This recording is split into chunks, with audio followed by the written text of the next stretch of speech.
एक प्यारे से कस्बे में एक नन्ही सी घड़ी रहती थी जिसका नाम टक्की था। टक्की आम घड़ियों जैसी नहीं थी, वो वक्त बताने के साथ साथ लोगों को मुस्कुराना भी सिखाती थी। जब भी कोई उदास होता, टक्की की सोइयां हल्की सी नाचतें और दिल खुश हो जाता। एक दिन कस्बे के लोग बहुत जल्दी में रहने लगे। कोई किसी से बात न करता, बच्चे खेलना भूल गए और मुस्कुराहटें गायब हो गईं।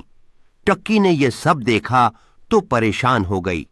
उसने सोचा, अगर वक्त ही लोगों को भगा रहा है तो मुझे वक्त को रोकना होगा।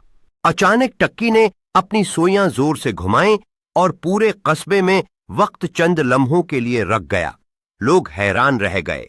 टक्की बोली, ये लम्हा तुम्हारे लिए है। एक दूसरे को देखो, बात करो और हंसो। लोगों ने एक दूसरे की तरफ देखा। बच्चों ने गेंद उठाई, दोस्तों ने कहकहे लगाए और बुजुर्ग मुस्कुराने लगे। कस्बा फिर से जिंदा हो गया। थोड़ी देर बाद टक्की ने वक्त दोबारा चला दिया, मगर इस बार सबने सुकून से चलना सीख लिया।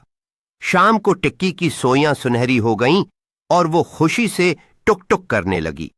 लोग समझ गए कि वक्त सिर्फ गुजरने के लिए नहीं, जीने के लिए भी होता है।